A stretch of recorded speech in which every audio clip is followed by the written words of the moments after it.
This is Jeff Davis with the Alignment Podcast, where we explore sales and marketing alignment strategy for B2B businesses. Make sure to visit jeffdavis2.com for all things alignment. Now let's talk about how to create togetherness.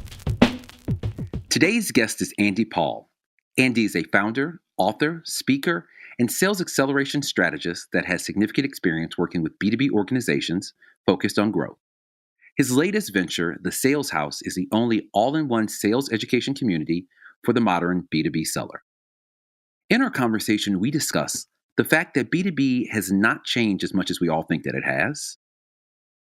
Are we actually able to automate the process of building trust? How salespeople should be using customer personas to connect with buyers? How leaders should change their perspective on pipeline coverage and close rates? And the assumptions that both sales and marketing make about buyers that make closing deals more difficult. With that said, let's jump into the episode. Andy, thank you for being on the podcast. Jeff, thanks for having me. I am excited to talk to you about growth strategy. I think a lot of folks in the B2B space right now are really struggling with growth. I think it's always has been a hot topic, but I think your expertise will definitely give some insight into some of the strategies that we should be thinking about when it comes to growth. Okay. So with that said, for those that are not familiar with you and your work, why don't you introduce yourself and tell us what you do? What do I do? My name is Andy Paul, and as you said, and thanks for having me on the show. And I do a number of things. Is work with a lot of companies over the years. I've had my own business since year 2000. Working primarily with small and mid-sized enterprises, growth strategies, as you talked about, and in the business-to-business space, though not exclusively business-to-business, but predominantly.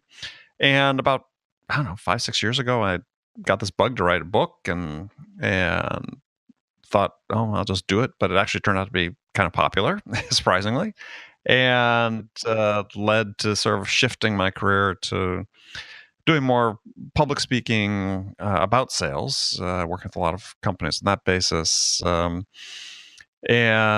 I've written a second book. I've had my own podcast called Accelerate that we've done 600 plus episodes of that.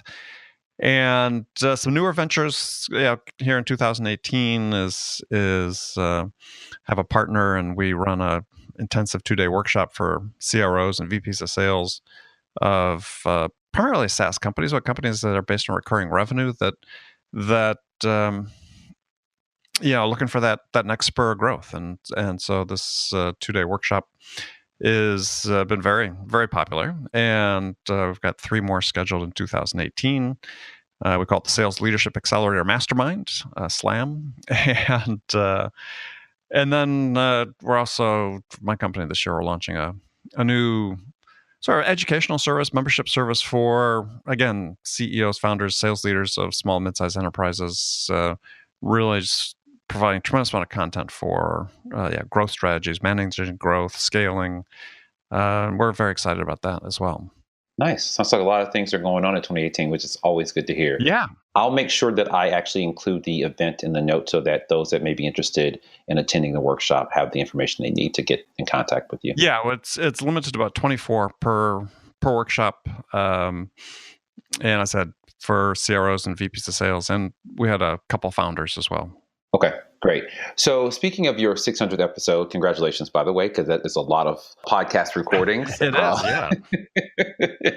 I wanted to kind of review the episode that you and Bridget Gleason were on, and you talked about a couple of themes that I thought were interesting that would be applicable to this conversation. Sure. There were 2 main ones, but the one I really want to do a little bit of a deeper dive into and get your perspective on was the idea that the B2B space has not really changed that much, and that it really still is about that person-to-person interaction, creating value, getting engagement. And even you and I talked about that on our podcast episode together. So tell us what that means, because I think there's a lot of noise around 50% of the customer journey is over, and there's 5.4 people that are part of the decision-making process. There's a lot of noise, right? It's like, oh my God, we're being disrupted. But I do think there's some elements of it's the same issue, just the environment may have changed and we have to adapt. So what are your thoughts about that? Yeah, I mean, it's right. So the point is that selling ultimately boils down to a person talking to a person. And we haven't sort of repealed what I'll call the law of sales physics. I mean, people still want to buy from people, to use the expression they know, like, and trust. And so the ability to connect and engage with another person, to build a relationship, to build trust, that is still at the heart of sales. I mean, you can't automate that at this point in time, as much as I think some people would like to think that they can, or mechanize it in some degree. It's still about people dealing with people. And unfortunately, a lot of the noise, as you talked about, that we've got, has said that, well, that equation's fundamentally changed, and it hasn't. And you're really fooling yourself if you think it has. So if you're in sales and you're trying to deal with a customer, it's still the basics. It's still, I need to connect with that person. I need to give them, value for the time they invest in me. I have to ask great questions. I have to listen with an open mind to what they're telling me. You have to dispense with my confirmation biases. It's just, I have to be human. And again, you'd sort of think that, well, look at some industries and they're sort of saying, well, yeah, not really, because what if I do? If I just spam people enough with emails, eventually I get enough people to respond to me that I can close some business. And yeah, we can sell some with brute force, what I call brute force marketing, if we want, or selling. But really, we should really be focusing on how do we improve our productivity by closing a greater fraction of the opportunities we have. And, it starts the chain, obviously, of finding the right client profile, doing a great job of disqualifying those that aren't an exact fit for what we have. And then, like I said, connecting, engaging, and building trust with the rest. Yeah, and I think there's also, you kind of alluded to it, the whole technology component. I have said for a very long time, and one of the reasons I started this platform is there is so much of a focus on the new B2B tech and the tech solutions and automation, that sort of thing. And I said, when it comes down to sales and marketing alignment, when I really did the research and talked to people and really did the deep thinking, it's a people issue. It's not a technology issue. And yes, tech is, I think, helping us and will, over the long term, really be a great help for us to change things. But I think people are too tactically focused and just want to throw tech at it, and it's not resolving the issue. Yeah, I mean, it certainly doesn't help you, let's say, connect with another human being, engage another person's interest, and inspire them to want to do business with you. That still happens on a personal level. And I think, part of the issue is, it's sort of exacerbated a little bit by technology, and that we're not really good at using it right now. I mean, there's a ton of technology that's flown into the marketing space and the sales space.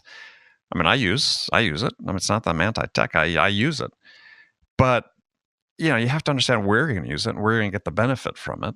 And it's not currently, and there's no data that I've seen that says, this technology is actually improving our productivity in sales. Productivity being measured by is producing more outcomes for hour of sales time. Yeah.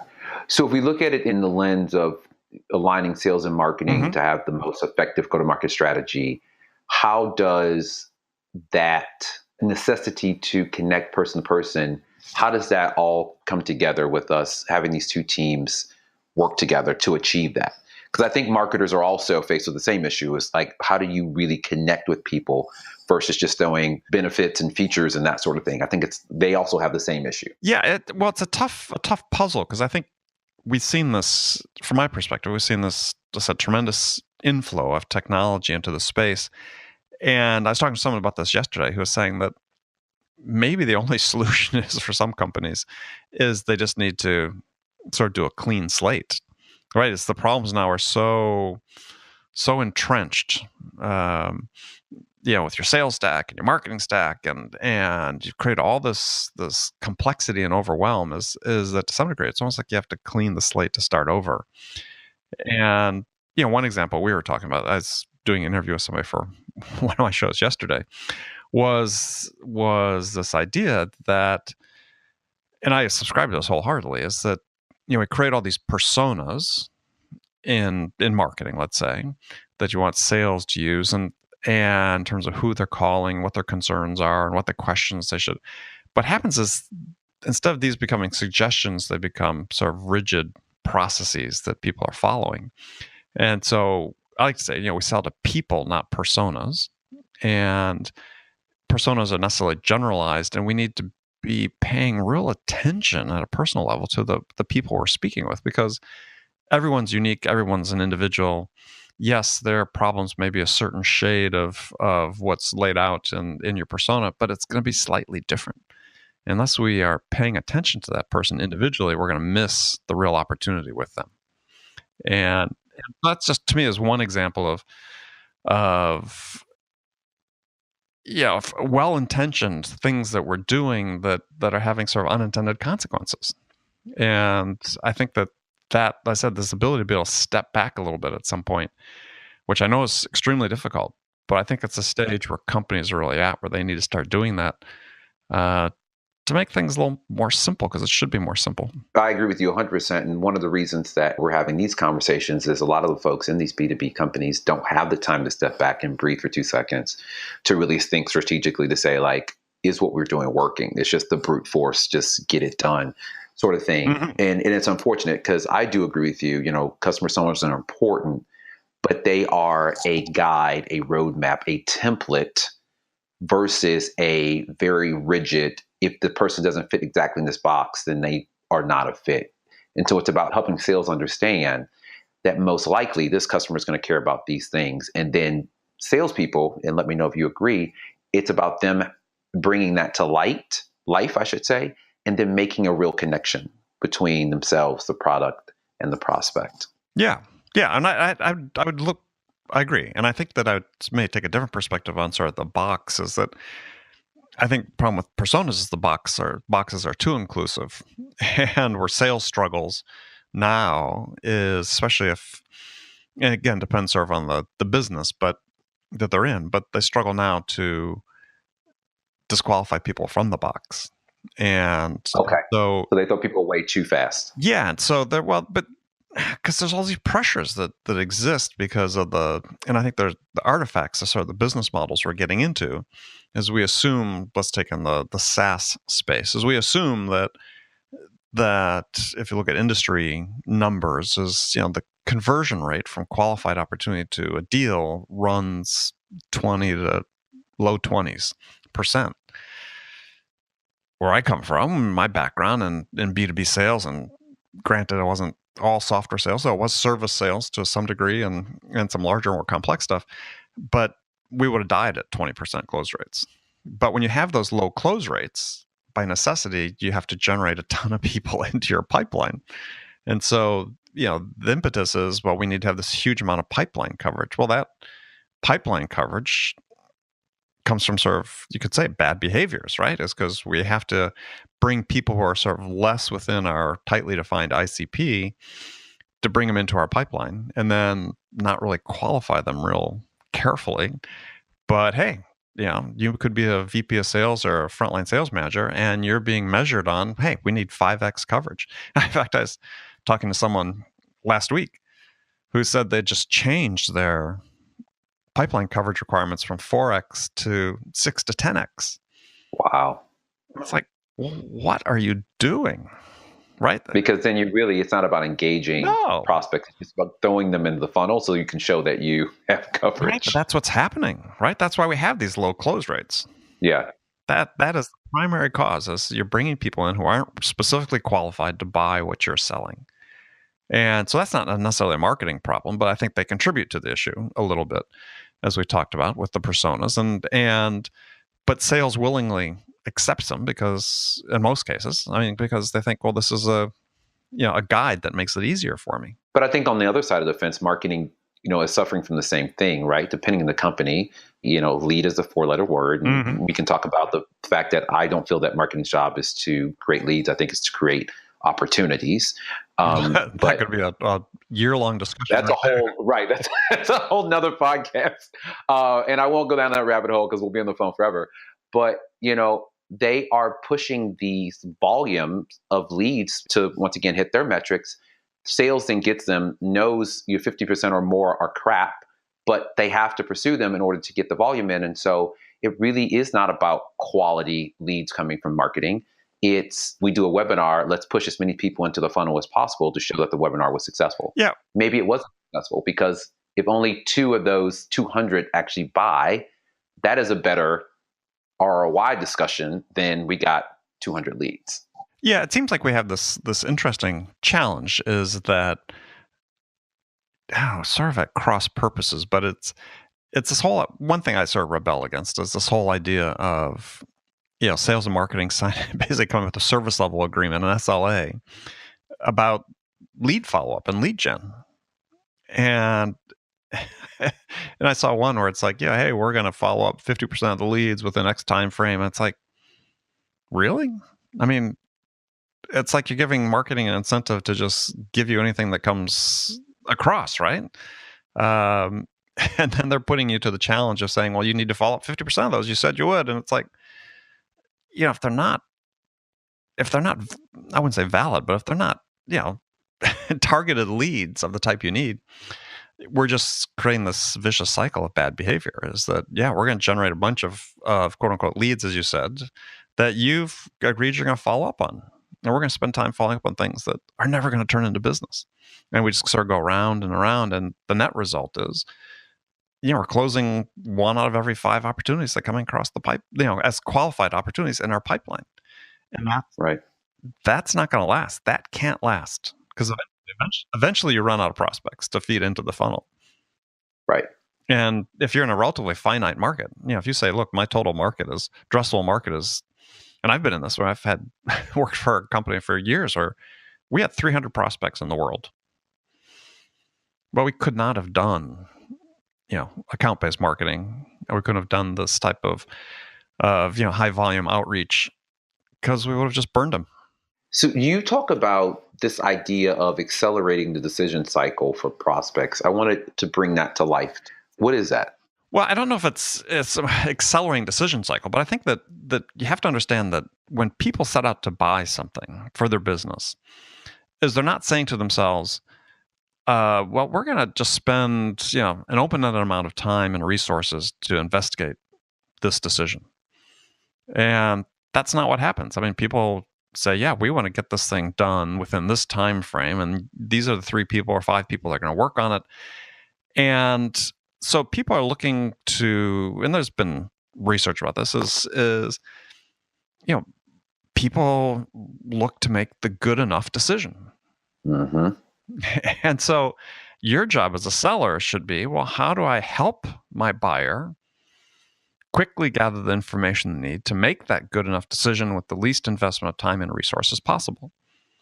And your sales process should be set up to support their buying process to achieve that. And so that's how you help them accelerate what they're doing, is by helping them achieve this goal they have of, the goal is to, again, to quickly gather information, make a good decision, and do it without spending a ton of time and money. And so 2 things, you make me think of 2 things when you say that. The one is, I think that many organizations miss the fact that one of their competitors is doing nothing, or the status quo. Mm-hmm. So many times you are fighting against that our solution is good enough. The investment of time, energy, reputation is too great for me to do something different.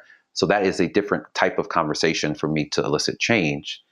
But I also think, in addition to that part of the buying phase where you're looking to gather information, I think marketing needs to take more responsibility to produce those resources that are not just features and benefits, but really are giving the prospect the information they need in the most efficient way possible where they are, so that, to your point, it does accelerate that process where they really want to have a real conversation with sales and then potentially buy. I think that's where those 2 worlds can come together and map that process to the buying process or the buyer's journey versus what they want to do. Well, I agree. And I think that another sort of framework to look at how businesses and actually people make decisions. And there's been research on this. Professor at Ohio State University, I think his name is Paul Nutt, has written about this, is that when people are making decisions, it's like there's 2 phases. And the first decision they make, I think he calls it, they make a decision, then a choice, is the decision is the binary decision. Are we going to do this or not? And I think salespeople, and then they decide, choose who they're going to do it with. And so this is the reason why, again, you see statistics that say that anywhere from 50 to 80% of qualified opportunities in a pipeline go to a no decision, or decision not to make a change. is, the customer hasn't been sufficiently inspired or given a compelling reason why to make a change in the first place. And salespeople just sort of blow right past that stage, right? They assume once I've got a prospect, they're going to go to the end. And they really need to be more mindful. And this is where I think where marketing comes in is marketing, I think, plays a huge role in getting the customer to that go, no go, change, no change decision point. And I think oftentimes, given what you had mentioned before, is given the resources online and so on, there are clearly some percentage of customers who are doing that without ever talking to a salesperson. But I think there are more that actually engage with sales, but sales, falls down on the task working with marketing to present that compelling case for making a change.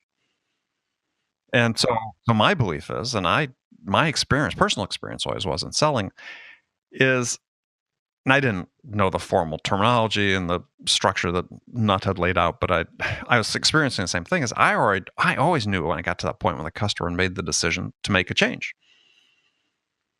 and I felt that if I could be the one that's whose vision was the one really driving that decision, then I was more likely than not going to win the deal.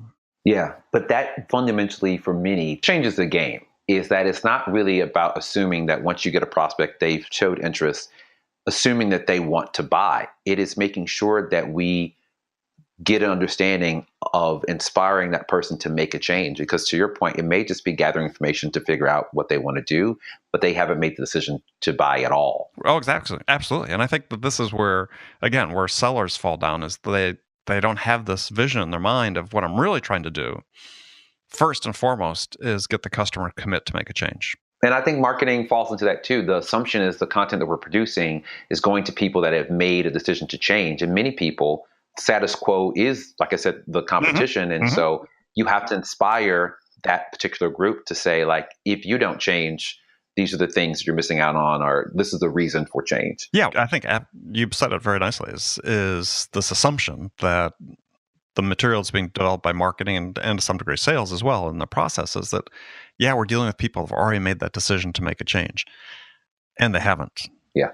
And so if you can be the seller, if you can be the organization that the buyer has in mind when they make that binary choice, yes, no, we're going to change or not change, then you're ahead of the game. Then when they go to the second order decision about who we're going to change with, if it's your solution that's in mind, that, sort of the compelling vision for what they can achieve if they do make the change, that's that you're in a really good place. So I always try to train, is if I am working with teams and coaching teams and so on, I say, here's what we're doing. We want to front load as much of the value that we think we need to deliver to the prospect, the information they need to make a decision. We want to front load as much of that as possible, right? We want to aggressively go in, connect, engage, discover, ask fantastic questions that stimulate that thought, and do as much of that up front as we can, rather than looking at the sales process as sort of this cumulative impact that we achieve over time and sort of building up layers and layers that lead to a decision. We may find that we're going to increase our win rate by helping that customer make that binary decision. You said something I like, front loading the value we provide the prospect or customer. It's a conceptual way of envisioning how you sell. Yeah. And again, I think that too many sales organizations look at it, or salespeople look at it as, again, we're building layers, right?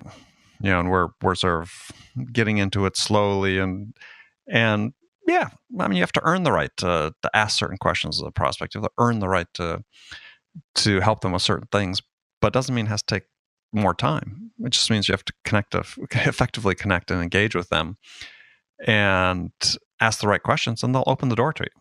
Last question for you. You deal with a lot of sellers, a lot of sales executives. What are you hearing currently about their want, need, desire to actually better align with marketing? Or are you hearing anything at all? That's that, because it may not be a part of the conversation. Well, yeah, I mean, I think that I think there is a real interest in aligning with marketing, and I can only go through, speak from experience as again, talking to sales executives, senior executives. But in one of these workshops held just tail end of last year, that one of the sessions that we had within the workshop that was, created the most engagement was talking about marketing and lead gen. And on my podcast, Accelerate, I look at listener numbers, is some of our biggest audiences for individual episodes have been about the topic of sales marketing alignment. So within a sales audience and a management audience, I think there's a lot of interest in this. I think that it's I think the time has come where people see that the sort of traditional silos have to be broken down. And, there are companies that are pioneering things, doing things differently. I mean, I was talking to somebody a week or so ago about a company I know where it's almost a $2 billion a year company. They don't have a VP of sales. But they're extremely effective at selling extremely large, complex deals. So how do they do that? Well, I mean, they take a team approach, right? They bring people together for specific projects. And then when the project's done or things move on, the deal gets captured and moves into an implementation phase, those teams break apart and they get reconstituted in a different form to go capture another opportunity. And, it's a little account-based when you think about it. And that's great. That could be a perfect way to do it. I mean, I think the account-based approach for the complex sale, where you don't have, define sales, marketing, but you have a team that's chartered to go make an opportunity happen. To me, that's a better approach. So I think that people are interested in sort of thinking about what could change, but at the same time, maybe not as aggressively pursuing it because they feel they have their own interests at stake. Because if there's no longer sales and marketing, who's in charge? But I think it's part of the conversation just to have force people to sort of rethink what we're doing and rethink their own responsibilities and how they might work with others, and a CEO or somebody having the courage to say,